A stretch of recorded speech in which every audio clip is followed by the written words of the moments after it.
शास्त्रकार महर्षी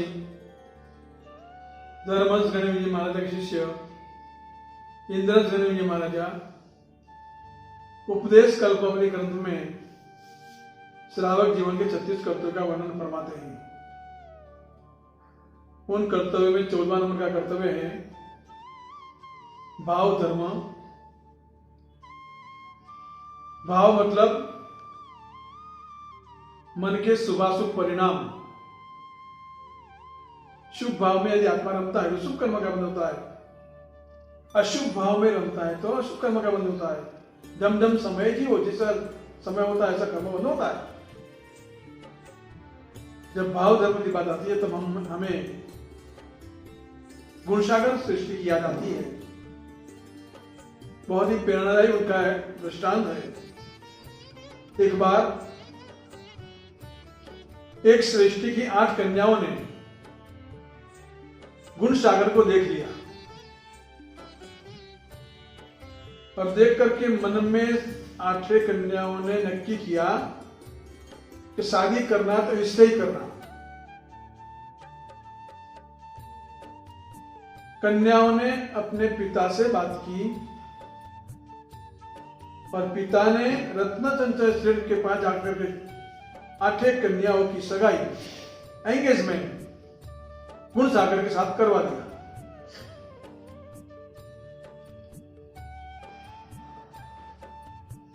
गुणसागर एक दिन जलोख्य में खड़े होंगे और वहां से महाराज साहब जी पधार रहे थे। उनको देख करके गुणसागर बहुत सोचने लग गया। देखा है सोचने लग गया। सोचते सोचते बहुत डीप में गया।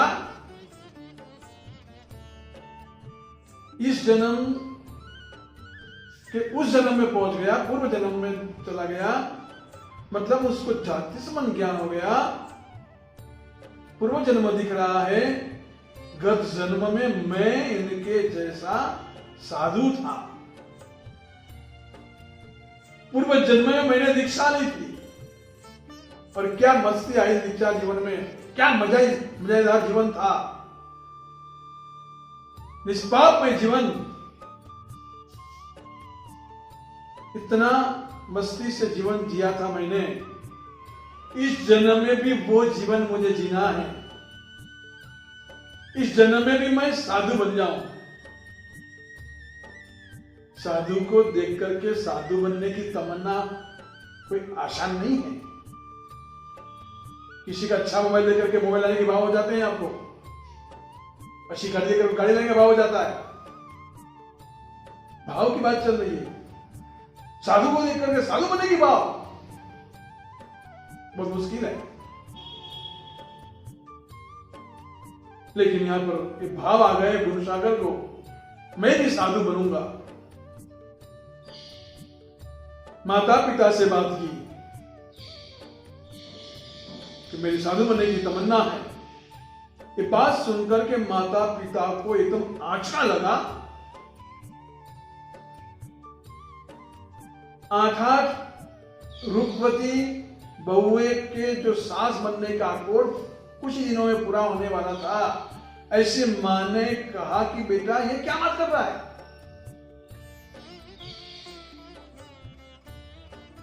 सासू बनने का भी एक अमर का होता है। सास बनने वाली वो मां ने बेटे से कहा ये क्या बात कर रहा है तू, अभी कुछ दिनों में तेरे शादी लेना है।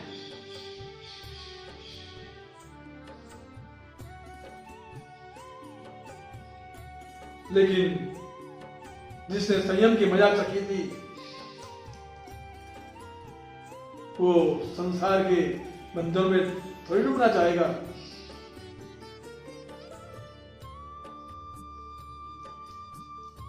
माता पिता ने बहुत कोशिश की गुणसागर को समझाने के लिए,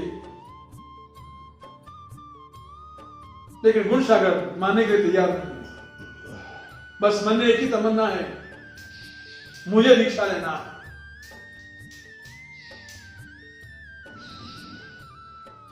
और माता पिता ने सोचा कि बेटा मानेगा नहीं। उन्होंने एक कंडीशन रखी, बेटा ठीक है, तुझे दीक्षा लेना है तो लेना, लेकिन एक बार तो शादी करना पड़ेगी। शादी करने के बाद भले तुम दूसरे दिन दीक्षा ले ले, लेकिन एक बार तो शादी करके हमारा मनोरथ पूरा कर।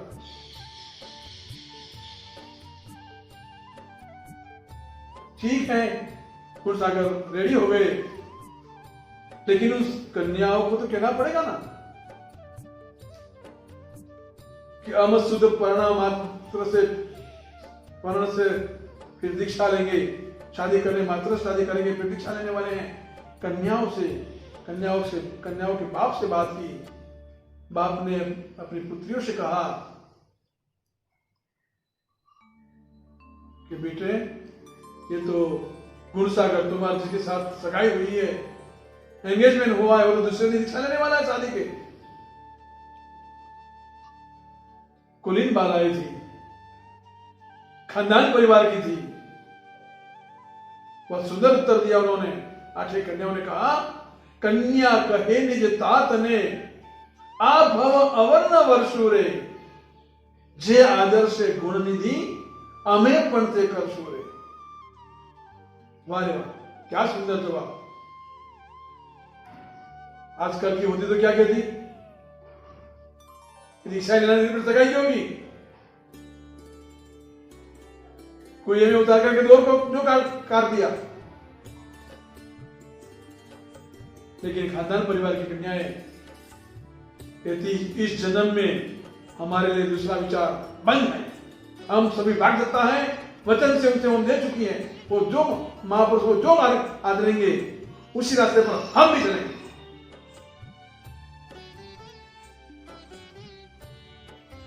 और शादी की तैयारियां चल रही है।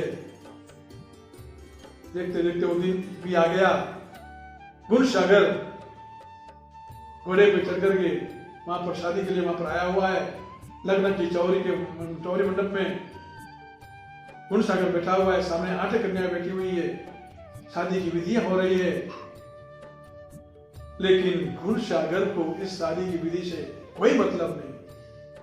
उसके मन में तो क्या रम रहा है, औघा रम रहा है। कल तो मैं रजोरण ले लूंगा। संयम का विचारधारा, दीक्षा लेसु सदगुरु कने, भणसु श्रुत सुखकारी रे, क्षमता रसमा झीलसु काम कसाय ने वारी रे। आहा, क्या मस्ती भरा जीवन होगा।